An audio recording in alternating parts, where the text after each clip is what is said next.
ये कोठारा केवल स्कूल नहीं है, ये आसपास के कम से कम 25 गांवों का सेंटर बनने वाला है। 25 गांवों के लोगों के बीच में एक कौशल विकास का केंद्र खड़ा होगा। ये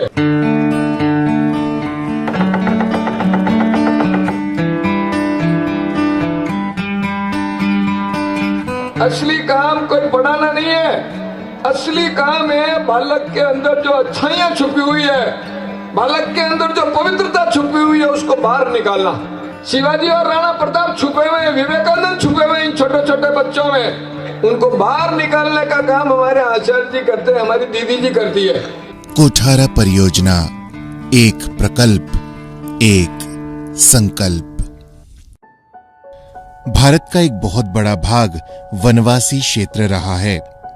इन वनवासी बंधुओं को आदिवासी कहकर अंग्रेजों ने इन्हें राष्ट्र की मुख्य सांस्कृतिक धारा से काटने का न केवल प्रयत्न किया, वरन इनकी शिक्षा, दीक्षा और आर्थिक विकास के लिए भी कोई प्रयत्न न करते हुए दलित, शोषित, पीड़ित और उपेक्षित रखा।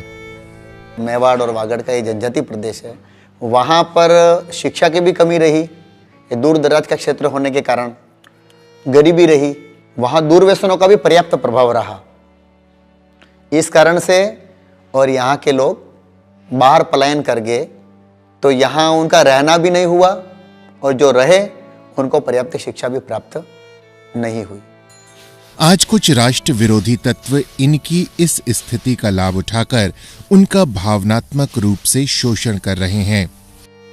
इन तत्वों द्वारा फैलाया जा रहा ये सांस्कृतिक प्रदूषण धीरे धीरे समाज में अलगाववाद, आतंकवाद और नक्सलवाद को जन्म दे रहा है, जिसके परिणाम स्वरूप आज उत्तर पूर्व भारत की स्थिति हमारे सामने है। उत्तर पूर्व के भावनात्मक शोषण की ये आग की लपटें धीरे धीरे राजस्थान के दक्षिण अंचल में भी दिखने लगीं। मतांतरण में लिप्त अराष्ट्रीय गतिविधियों वाले लोगों ने आदिवासियों को विकास विरोधी चीज़ों को सिखाना शुरू किया। जैसे शराब हमारी संस्कृति का अंग है, गैर जनजातियों से हमें संघर्ष करना है क्योंकि वह हमारे दुश्मन हैं। इस प्रकार की अनेक स्थितियों में संघर्ष में उलझा कर रखा। इसलिए यह क्षेत्र लगातार शिक्षा की तरफ ध्यान नहीं दे पाया और विकास की तरफ ध्यान नहीं दे पाया। इसलिए लगातार आज भी पिछड़ा हुआ है और आज भी जो अराष्ट्रीय गतिविधियां हैं वह उनके विकास में बाधक बनी हुई है। और इन्हीं परिस्थितियों के चलते सन 1989 में एकल विद्यालय के रूप में यहाँ विद्या भारती संस्थान द्वारा कोठारा परियोजना की शुरुआत हुई। इसके अंतर्गत सन 2021 तक एकल विद्यालयों के साथ साथ पूर्ण विद्यालय, छात्रावास, स्वावलंबन केंद्र, भजन मंडली, धूनी जागरण और मंदिरों के निर्माण का कार्य संगठन एवं समाज के सहयोग से संपादित किया जा रहा है। एक सामान्य कमरे से शुरू हुआ विद्यानिकेतन कोठारा आज एक वृक्ष के रूप में खड़ा है।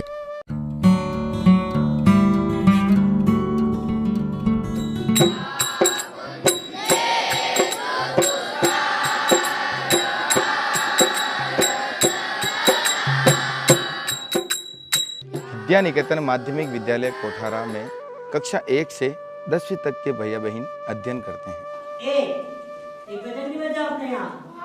आप इसको मिटा सकते हैं। भैया बहनों के सर्वांगीण विकास के लिए विभिन्न आयाम जैसे शारीरिक, मानसिक, प्राणिक, बौद्धिक और आध्यात्मिकता की आधार की शिक्षा भैया बहनों को दी जाती है। ठीक है, अपने विद्यालय में आज्ञा हो गई ब्रह्मनाद, आपने ओम ऐसा कर दिया, लेकिन ये अगर ठीक नीति से बोला जाए तो आप में भी पावर आ सकती है, ताकत आ सकती है। इतना बड़ा इस ब्रह्मनाद का अर्थ निकलता है। दूर दराज गिरी कंदरों में निवास करने वाले जनजाति भैयाओं के लिए यहाँ छात्रावास की व्यवस्था है। मुझे बताते हुए अत्यधिक खुशी होती है कि हमारे यहाँ के जो पूर्व छात्र हैं वह विभिन्न क्षेत्रों में अपने अपने स्थान पर अच्छी जगह कार्यरत हैं। उस विद्यालय में पढ़ाई सबसे अच्छी हुई, जिस कारण मेरे नींव अच्छी हुई, नींव अच्छी बनी, जिस कारण मैं आज टीचर बन पाया। उस टाइम हम एक पत्रों वाला था, सिर्फ एक मकान बना हुआ था थपड़ों वाला, उसमें हम पढ़े वहाँ पे। उस समय बहुत समस्या थी। सर भी वहाँ तलवाड़ा से साइकिल लेके पढ़ाने आते थे, चल के आते थे, 10-15 किलोमीटर सर भी पैदल जाते थे। हम भी यहाँ से फिर वो भी साइकिल लेके सर आते थे, हमको यहाँ से कोठारा लेके जाते थे। फिर हम जंगल में कोई सूप भी जाते थे ऐसे, तो उनको लेके फिर स्कूल जाते थे। 1 2 3 4 5 6 हो गया। इस विद्यालय में 5 जिलों से 52 गांवों के भैया बहन अपना भविष्य संवार रहे हैं। और ये जो विद्या भारती जनजाति समिति का काम है, ये काम है शिक्षा का। आप जिन जिन गांवों से पधारे हैं, वहाँ विद्या भारती का कोई न कोई छोटा सा एकल शिक्षकीय विद्यालय चलता है। हमारे आचार्य जी 15, 20, 30 छोटे छोटे बच्चों को लेकर के 2 घंटे के लिए एक छोटा सा केंद्र चलाते हैं। वहाँ बच्चों को कुछ शिक्षा देते हैं, कुछ अच्छी वंदना करवाते हैं, कुछ अच्छे महापुरुषों के प्रेरक प्रसंग सुनाते हैं, कुछ अच्छे गीत करवाते हैं और उसके साथ साथ कुछ अच्छे खेल खिलाते हैं और बाद में एक छोटी सी प्रार्थना करके उन बच्चों को रवाना करते हैं, विदा करते हैं। विद्या भारती जनजाति समिति द्वारा संचालित एकल विद्यालय व सरस्वती शिक्षा केंद्र आज ग्राम विकास का पर्याय बन चुके हैं। विद्या भारती के लक्ष्य के अनुसार दुर्गम क्षेत्र, झुग्गी झोपड़ी में रहने वाले जो हमारे जनजाति बंधु हैं, जो पहाड़ों में रहते हैं, जहाँ शिक्षा का अभाव है, जहाँ गरीबी है, तो उन स्थानों के बच्चों को शिक्षा से पूर्ण किया जाए। इस दृष्टि को ध्यान में रखते हुए विद्या भारती जनजाति समिति वहाँ एकल विद्यालय संचालित करती है और सेवा भाव से काम करती है। उन अभावग्रस्त बच्चों को शिक्षा का कार्य इस प्रकार से अंग्रेजी है, गणित है, उन विषयों को पुष्ट किया जाता है और संस्कार की दृष्टि से उनको महापुरुषों की जीवनियाँ, लघु कथाएं, प्रेरक प्रसंग आदि सुनाए जाते हैं और शारीरिक रूप से सक्षम हो, इसलिए उनको खेल के माध्यम से उनका शारीरिक विकास किया जाता है। जय गुरु भगत जी, जय गुरु महाराज, जय गुरु महाराज। इन केंद्र के माध्यम से भैया बहनों के अभिभावक, मातृशक्ति, प्रबुद्ध नागरिक, महाविद्यालय विद्यार्थियों के संपर्क में हम आते हैं। राम राम, जय गुरु, जय गुरु। आते ही हो? ठीक है? हाँ, ठीक है। मैं ये मानता हूँ कि ये केंद्र केवल शिक्षा का केंद्र नहीं है, यह समाज परिवर्तन का प्रकल्प है जो विद्या भारती द्वारा चलाया जा रहा है जनजाति क्षेत्र में। केंद्र ने खुल्या तर काहीच नाही, केंद्र खुलं का परिवार शिक्षाच થઈ ગયા। એટલે સૂર્ય દાડા બાસી ઉગતા સૂર્યને હાથ લગાવે, બાયણા પર આઈ બાર ને મા પતા ને પિતા લાગીને હાથ મોઢે સ્કૂલ પડાઈ કરે। वर्तमान सन 2021 तक वागड़ मेवाड़ क्षेत्र में 876 सरस्वती शिक्षा केंद्रों का संचालन किया जा रहा है।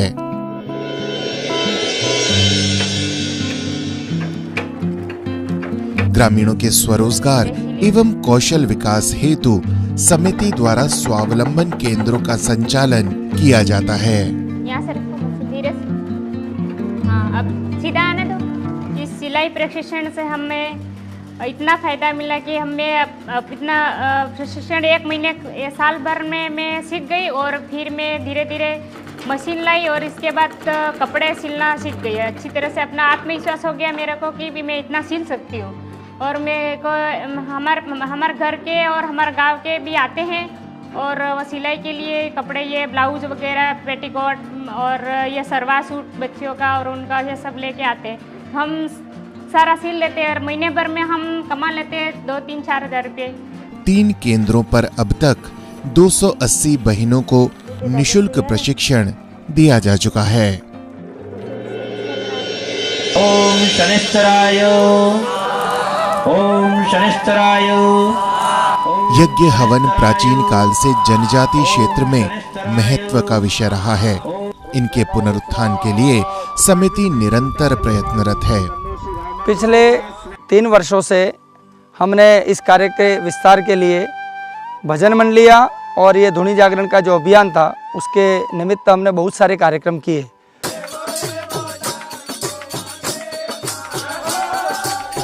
उसमें पहला कार्यक्रम तो उनके गांव में जाकर हमने भजन मंडली आयोजित की। दूसरा कार्यक्रम हमने यहाँ से उनको यज्ञ नारायण की जो ज्योत प्रज्वलित करके ज्योत प्रज्वलित करके यहाँ से दी। तीसरा कार्यक्रम हमने गणेश जी की प्रतिमाएं उनके घर पे जाकर दी। और चौथा हमने समापन के कार्यक्रम में 109 कुंडी यज्ञ करके और उसका विस्तार से हमने समापन का कार्यक्रम किया।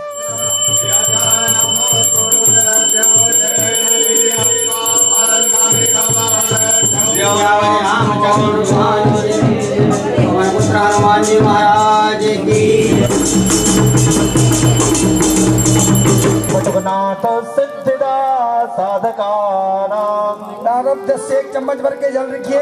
कोई इलेक्ट्रिशियन का काम होगा, अन्य प्रकार की कौशल के स्किल डेवलपमेंट के केंद्र खड़े करेंगे ताकि गांव में बालक नौजवान अपना रोजगार खुद कर सके। अच्छी उन्नत कृषि कैसे होती है? मॉडल कृषि। तो मॉडल कृषि के लिए भी इस यहाँ पर हम केंद्र खड़ा करेंगे ताकि हमारे बालक आगे जाकर के अच्छी खेती करें। कोठारा प्रकल्प के फलस्वरूप इस परिक्षेत्र में आने वाले गांवों में विकास का मार्ग भी प्रशस्त हुआ है। तो शुरुआत में यहाँ आना, किसी चिकित्सक को लाना या किसी व्यक्ति को लाना यहाँ बहुत मुश्किल था। और अभी भी जो ये सड़क जो बनी है, जो तलवाड़ा से कोठारा होकर के जो आई है केवड़िया में, वह सड़क भी हमने लगभग 10 साल के प्रयत्न के बाद में ये सड़क हम यहाँ बना पाए हैं। और त्रिपुरा सुंदरी से जो रोहाल तक की सड़क जो है उसको ठीक से अभी तक नहीं बन पाई है। अगर वो सड़क बनती है तो इस प्रकल्प के लिए बहुत आगे का जो अपना भविष्य जो अपना है वो और अच्छा हो सकता है और सबका अप्रोचेबल हो सकता है। सारे बच्चे हैं, अभिभावक हैं, वो सब लोग यहाँ पर उनका यहाँ आ सकते हैं। ऐसा इस प्रकल्प को ऐसा लगता है उसमें। जैसा कि अब तक आपने देखा बहुत सारे कार्य प्रकल्प इस परियोजना के अंतर्गत चल रहे हैं, लेकिन अभी बहुत सारे काम शुरू करने हैं और हमको बहुत सारा काम आगे करना है। जैसे कि एक चिकित्सा क्षेत्र है। चिकित्सा क्षेत्र में एक तो यहाँ पे स्थायी चिकित्सा प्रकल्प शुरू करने वाले हैं और दूसरा एक चल चिकित्सालय शुरू करने वाले हैं, जिसके माध्यम से आसपास के क्षेत्रों में वहाँ पर जाकर हम चिकित्सा को उपलब्ध कराएं। वैसे ही स्वावलंबन के क्षेत्र में हमने सिलाई केंद्र तो शुरू किया ही है, लेकिन पत्तल दोने बनाने का काम भी हम शुरू करने वाले हैं। और बहुत सारा रोजगार उपलब्ध हो उसके लिए अन्य प्रकार की इस प्रकार की स्वावलंबन की योजनाएं शुरू करने का विचार है। जैसे कि प्लम्बर, नल फिटिंग वाले या विद्युत का काम करने वाले, बिजली का काम करने वाले, ऐसे लोगों को प्रशिक्षण देकर हम उनको आगे इस क्षेत्र में स्वयं का रोजगार खड़ा करें, इसके लिए कोशिश करने वाले हैं। तीसरा, यहाँ पे एक कोठारा धाम है। उस कोठारा धाम को आध्यात्मिक और सामाजिक चेतना का केंद्र बनाने के लिए हम अनेक प्रकार के मेले कार्यक्रम आयोजित करके यज्ञ वगैरह करके उसको हम करने वाले हैं। और ये सारा काम स्थानीय समिति, यहाँ की समिति और समाज के लोगों के साथ मिलके हम पूरा कर लेंगे, ऐसा मेरा पूरा विश्वास है। विद्या भारती द्वारा लगाए गए इस कोमल पौधे को अब रुद्र वट वृक्ष का रूप प्रदान करना है। इसके लिए हम सबको आगे आना होगा। तन, मन और धन से विद्या भारती के इस पौधे को सींचना होगा। हमें विश्वास है कि आप सबका सहयोग, समर्पण और हमारा कर्म इस शोषित, पीड़ित समाज के जीवन में एक नया सवेरा लाएगा। अरुणाचल प्रदेश की ईटानगर, आंध्र प्रदेश के हैदराबाद, असम की Dispur, Bihar, Patna, Gujarat, Gandhinagar, Haryana, Chandigarh, Himachal Pradesh, Shimla, Karnataka, Bangalore, Kerala, Thiruvananthapuram, Madhya Pradesh, Bhopal, Maharashtra, Mumbai, Meghalaya, Shillong, Meghalaya, Kohima, Orissa, Bhubaneswar, Punjab, Chandigarh, Rajasthan, Jaipur, Uttarakhand, Dehradun. This mission India is to be made clean and dirt-free by 2 October 2019 150 big Gandhi Jayanti. Every citizen must devote to her civic to community cleanliness.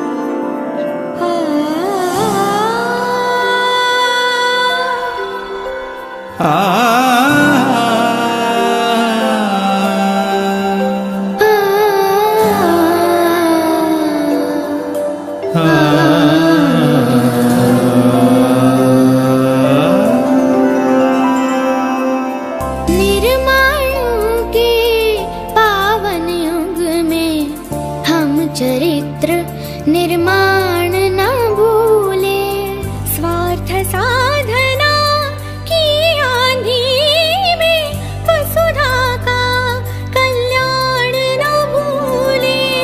निर्माणों के पावन युग में हम चरित्र निर्माण न भूले,